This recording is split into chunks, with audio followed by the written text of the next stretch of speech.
Компьютерные игры – один из самых популярных видов досуга в современном мире. Сотни миллионов человек по всему миру порой любят поиграть в различные игры.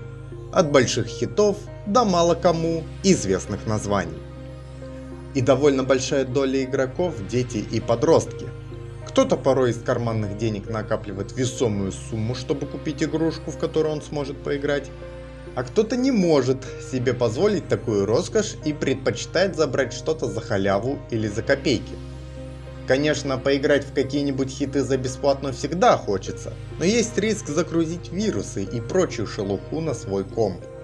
Поэтому порой приходится покупать или скачивать игры через игровые платформы по типу Steam, Origin, Epic Games или VK Play, поскольку там точно такого не будет.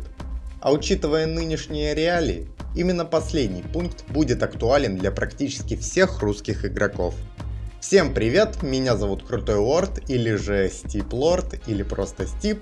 И сегодня я расскажу и покажу, сколько игр можно купить за 100 рублей в 2024 году. Погнали!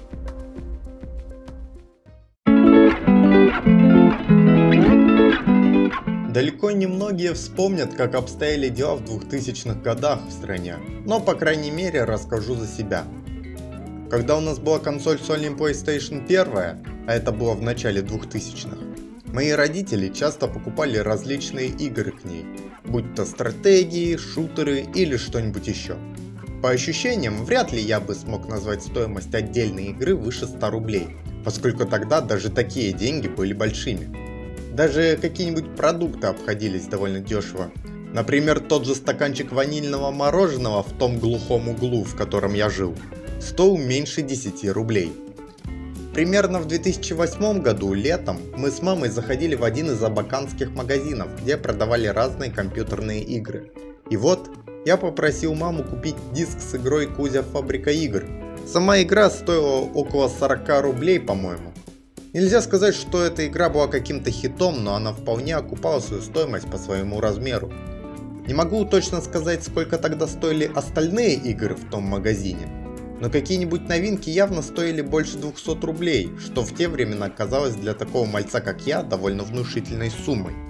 Шло время, и я понимал, что цены на все потихоньку росли. 300 рублей за игру было уже обыденным делом, а во второй половине 2010-х годов я и вовсе перестал следить за стоимостью дисков с играми, ведь постепенно их заменяли цифровые копии, приобретаемые на игровых платформах. И вот там уже дело обстояло куда сложнее. 1500 рублей за игру? Да вообще не вопрос. А как насчет 2500? Не удивили. 5000? Пфф. В общем, было понятно одно. Все дорожало. Прогресс не стоит на месте, и его стоимость также включается в стоимость игры. Покупать затраты все-таки необходимо разработчикам. Но это относится преимущественно к большим студиям, которые пилят AAA проекты. Однако есть и инди-разработчики, которые создают что-то простое и просят за это соответствующую сумму. В VK Play сейчас запросто можно найти игры за 100 рублей и гораздо ниже, причем даже по акции. Для простых игроков вроде меня это избавление от игровой рутины, а для игроков, которые могут себе позволить большие хиты, неплохой опыт, который может расширить игровой кругозор. И вот я выделил 100 рублей со своего счета, и моя цель купить как можно больше игр, уложившись в заданную сумму. Давайте же это сделаем. Заходим в VK Play и выбираем вкладку игры, раздел платные. В категории цены выбираем до 99 рублей и начинаем искать что-то интересное для нас. Есть что-то по скидке? Хорошо. Скидка огромная? Еще лучше. Хорошие отзывы? Шикарно. Чтобы затариться по максимуму, я буду покупать игры со стоимостью не больше 25 рублей. В идеале, если игра стоит без акции намного дороже, чем 100. И еще одно но. Я буду покупать только те игры, которые меня заинтересуют. А по итогу мы посмотрим, сколько же игр нам удастся купить. Процесс покупки, думаю, нет смысла объяснять. Разобраться можно на раз-два, как говорится. Вижу, что есть игра с огромной скидкой, выглядит довольно интересно. Это большая удача.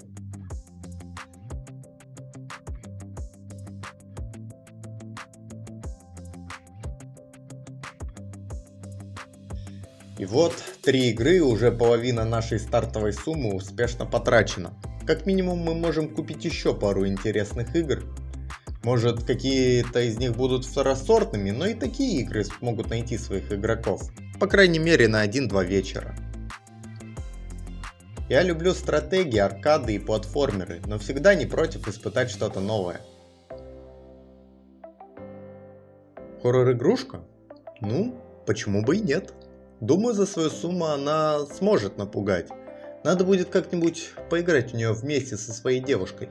Так психологически проще, по крайней мере мне. Интересно будет также узнать, что это за Tower Defense, который я нашел. 14 рублей осталось на покупку игр. Найти что-то хорошее будет сложно, но возможно. И еще пара простеньких игрушек, и мы уложились в 100 рублей. Круто!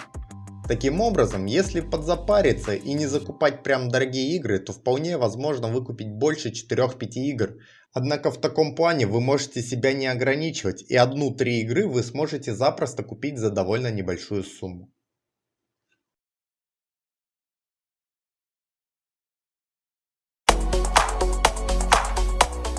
А сейчас я передаю слово своему другу Ивану Хорвину, который даст вам пару советов по экономии и получению халявы. Всем привет, у микрофона Хорвин, и сегодня я, по просьбе моего друга Стипа, озвучу часть этого ролика.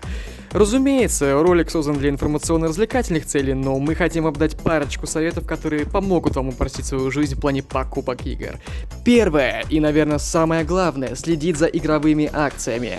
Довольно часто игры продаются по скидке, как вы могли сегодня уже видеть, но в более редких случаях вы можете урвать ту или иную игру за бесплатно. И я думаю, халяву любят многие, поэтому старайтесь как можно чаще заходить на платформу, чтобы забрать ту или иную игру за бесплатно или купить ее с огромной скидкой.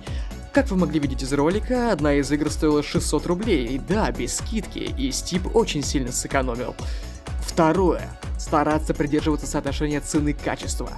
Как Стип уже говорил, большинство дешевых игр являются второсортными, а то и третьесортными, и по большей степени предназначены только для фана, на один или пару вечеров.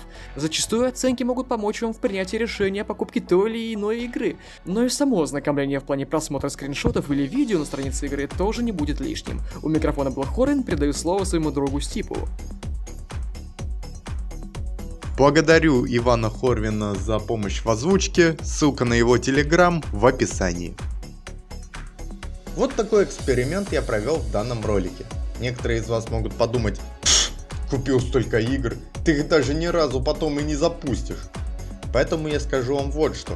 Такое добро не пропадет даром, поэтому по каждой из игр я буду проводить стримы, где я буду в них играть и делиться своими ощущениями. Советую вам подписаться на канал и нажать на колокольчик, чтобы не пропускать уведомления о выходе стримов и новых видео. Я снова в строю, и в этот раз уже точно. Также вступайте в нашу группу ВКонтакте и Discord сервер, чтобы быть в курсе всех новостей. А если вы хотите поддержать нас, то можете закинуть копеечку на Donation Alerts. Все ссылки будут в описании. Оценки видео и комментарии также приветствуются, ибо они помогут с продвижением данного ролика.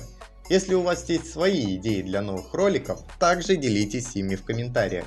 Ну а с вами был Крутой Лорд, спасибо за просмотр, и да пребудет с вами Женя Воронова.